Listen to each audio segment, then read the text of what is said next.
Welcome to an avenue where women can discover their worth, experience new beginnings, and feel what that lady boss feels like. Where women come together to empower one another, sharing stories collectively to influence women around the globe, to influence women to shine bright like diamonds. We are women, women of all colors and creeds, opening up our doors to and for one another to maximize our potential and to bring our dreams to reality so that we can sparkle with confidence. Where beauty begins the moment you decide to be yourself and where failure is not an option. Now's the time for you to go for it. She Talks, providing an avenue where women can share their voice, innovate their thoughts, and influence the she that's inside us all.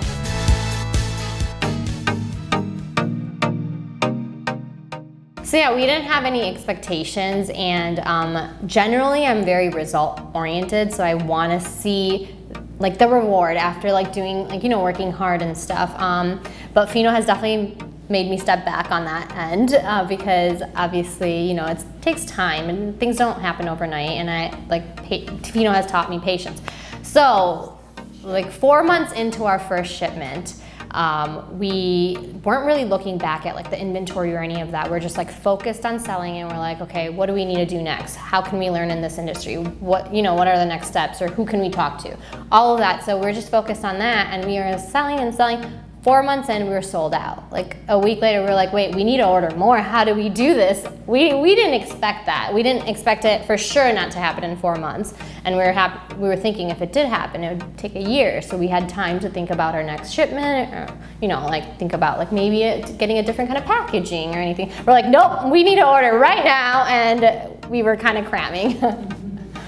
I guess it was a good problem. When we started thinking deeper into FINO Tequila, we were like, okay, it is a male-dominated industry, because when you think of tequila, it's a macho drink. You always think of men in the mindset.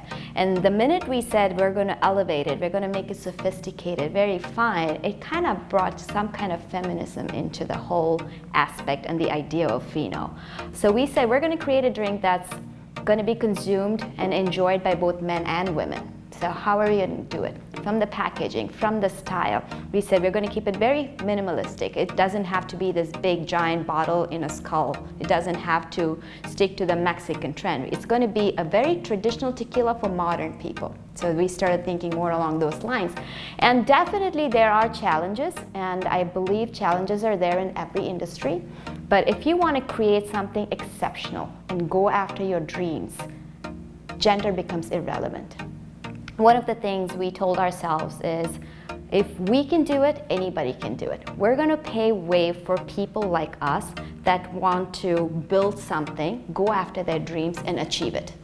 Once you think of it from that perspective, it doesn't matter what the industry is and who is dominating it. We're all equal. We're all in the same playing field. We all have the same fears when you're starting a new business. It doesn't matter you're a man or a woman. It's a small business. You have your challenges. The challenges are, okay, financial challenges. What are we going to do? Time constraints, like we're going to order a product. Now we have built this brand and we're building this brand, and all of a sudden you can't run out of stock. How are you going to manage your sales? How are you going to manage your inventory, your stock? Those become priority at that time, and not really whether it's a male dominated or not. It was definitely a steep learning curve for us. And we told ourselves, we said, if we don't know an answer, just accept it. Just say we don't know it, and we'll find out. You know, the next time we don't know an answer, we'll know it. You know, we'll learn from the things that we don't know. Every meeting, every tasting event was a learning process. We kind of build upon our previous experiences.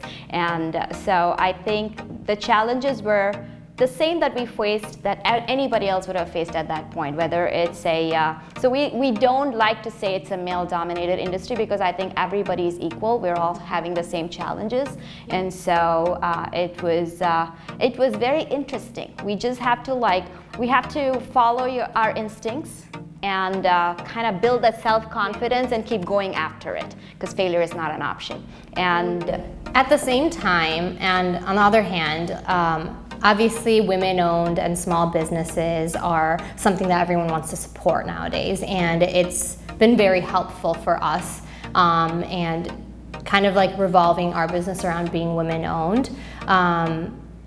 A lot of times you think that in certain situations, because you're a woman, because you own a business, because you're a mom, you do all of these things, you're multitasking at a time, that, you know, like people can think that you aren't capable of handling everything at once, or aren't capable of being that very like strict business, you know, like having that strict business mindset. So on the other hand, a lot of people are starting to support small businesses, support women-owned businesses in general, which is very helpful for us, and we like welcome it. You know, we're like very excited to know that we're getting so much support because of it. At the same time, there are situations where, because you're women-owned, you're kind of looked at that you're not as capable of handling a business, being that strict and straightforward in business, as well as being a mom, and as well as having all these different personalities at the same time. So you could be kind of like said that, okay, you're good at this more than business, or, you know, so when you have that, obviously you are gonna have those situations that some people are gonna think that way and some people aren't. But because of that, we're taking those opportunities and kind of switching that around, and we're gonna stand out from it, because we're gonna stand out as being women-owned. We're gonna stand out as being small business. We're kind of local to Illinois right now, or Chicago. We're in 5 other states. We're still growing, you know. So we're still at that small business stage, women-owned, especially being minorities here. So knowing that we have that kind of like backbone of everyone else supporting us, it's kind of really nice. For me, it's like very motivational. Like, it pushes me to do better, because I want to break those barriers for everyone else who are kind of on the same boat as us, like going into an industry, not knowing anything about it. I studied information systems and health systems management in college. So obviously I don't know anything about hospitality business, or like anything about liquor. I came out of college, I mean, I just drank because it was alcohol, you know? So I came out of college going into the business of it. So it's definitely made me realize, become more serious about it, like serious about how I want to present the brand, how the brand should be, you know, showcased.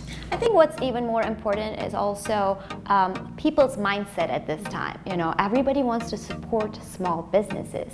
It's they don't really pay much attention to price, but they pay a lot of attention to the story, the people behind the product. I think people have become priority over price.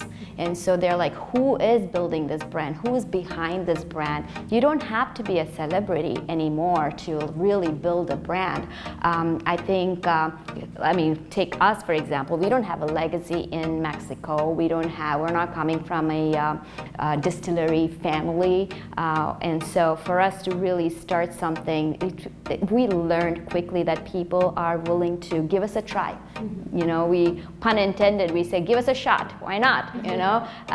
So I think that's really key, to be truthful and genuine to your story. Product comes standard. You can't have a bad product. So once you have an exceptional product, then it's more to do with people behind the product, the story. And so I think we're learning a lot of that, especially with COVID and everything going on in the world right now. Stores are closed, and so everybody's shopping online. So when you shop online, you're not looking at the price, you're looking at, okay, what's that product all about? Who's behind the product? So many new small businesses are coming up every single day, and I think it's that age and trend where people are willing to support each other, build ourselves as a community. And I think that's one of the things I think our FINO story wants to represent, the community. We don't have to be a celebrity. We're going to bring the support of people, support of the community, and build our brand. Yeah. Definitely grow as a whole and together, because I mean, that's what everything's all about now. Helping each other, supporting each other, being like, yeah, you go girl, like you do, like, you know, your business, you like help each other out, you know. So I think it's going at the right track. I think everyone's kind of coming together because of all of that. Like Jana mentioned, you don't have to have any like big background in order to start anything. You could be anywhere, have your goals aligned, have your motivation, have the commitment, dedication to like your brand, your product, believe in it and know what you're doing, what you're selling. You have to know your product better than what anyone else says or knows it, so yeah. There's definitely a shift from competition to collaboration. Everybody has to collaborate.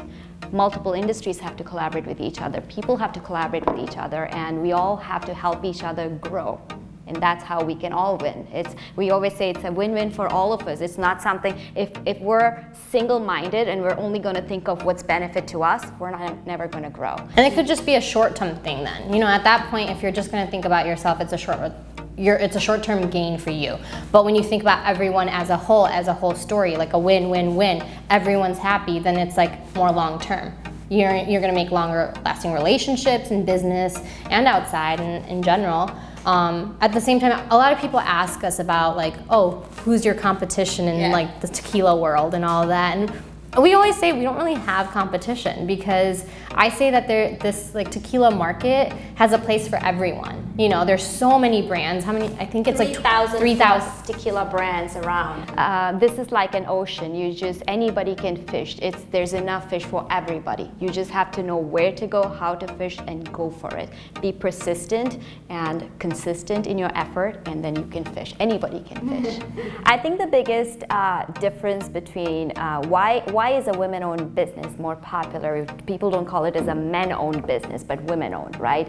I think right from our birth, women by default are designed to multitask. We wear multiple hats. We become a daughter, we become a mom, we become a granddaughter, we become a wife. We are caretakers.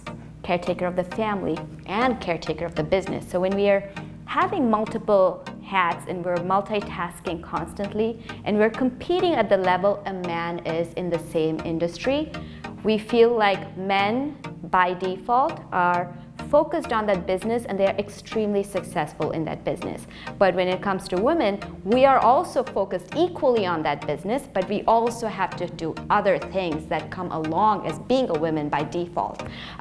So I think the biggest thing is to support each other and to grow with each other, and that's the reason we feel women-owned businesses are even more popular, because it is something additional we do. We compete with the men equally, but we also take care of multiple things. As a mom, I have an 11-year-old child, so I have a meeting. At the same time, I want to make sure when I leave for the meeting, the house is taken care of, the food is taken care of for the child, and I want to make sure he's completed his homework, or there's a test. And kids will always remain kids. They're like constantly like, I forgot this, I forgot that, or oh, I have a test tomorrow. At 7 o'clock in the morning, you're getting ready to school, and you're like, oh, mama, I have to like drop this off in school, and I forgot to buy it. And you're like, okay, So a lot of times it's a huge challenge, because FINO is also my baby, and my baby is my baby, But I think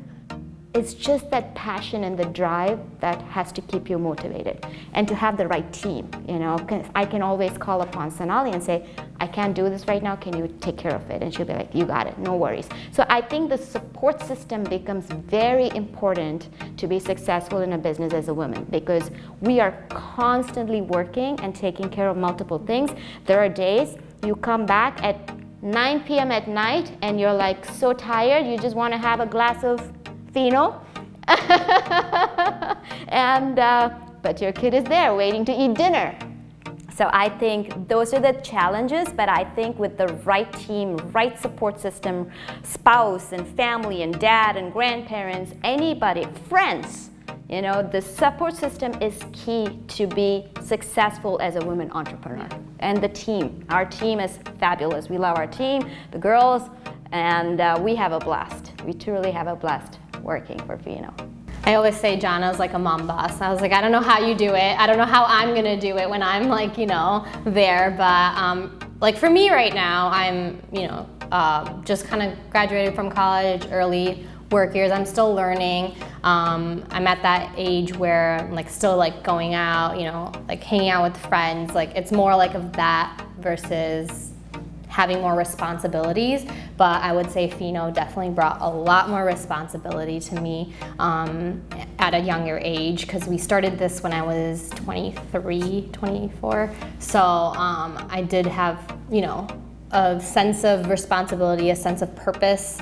I was like, everyone's like, oh, you know, like what should we do for fun? Or like be all like, oh, what brings happiness to you? And I'm like, honestly, like doing FINO or like seeing it progress, you know, like a year, 2 years. So, I mean, on my camera roll, I have over like 24,000 pictures, so millennial of me. But I was like going through all the years, and I was like looking at like 2016, 2017, our first pictures, our first meeting, we would like take selfies.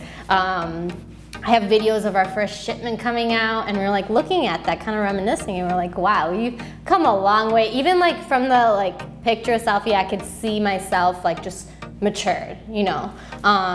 So I think everything just comes, everything just kind of falls into place. I'm really starting to believe that whatever happens, happens for a good reason. Obviously there are gonna be times that things happen and you're in situations that you don't wanna be in, that you feel like upset about, frustrated.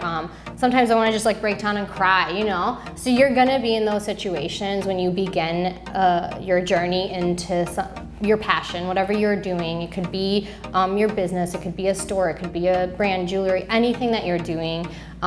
You're gonna have struggles, but it's how you're just gonna overcome with it, kind of learn from every situation. I think definitely what we want to tell, share, or motivate our other peers is, like Sonali alluded, life is not a bed of roses. We all have our frustrations, we all have our failures. So people ask, you say failure is not an option, doesn't mean you cannot fail at all. And we go back to our Apollo 13 story. What is failure? What do you consider as failure? When you fail, is that the end of the world? How do you spring back? How do you get back in action? The not giving up attitude is what we mean by failure is not an option. You don't fail. Just because you failed, you had a bad day, you can't cry and say it's the end of the world. And that's what business teaches every single person. Failure is not an option for any one of us when we don't have the not giving up mindset. And so FINO is not just a commodity. FINO is a mindset. FINO is a lifestyle brand that we want every single person to relate to follow, to celebrate life, to enjoy life with a glass of FINO. Yes.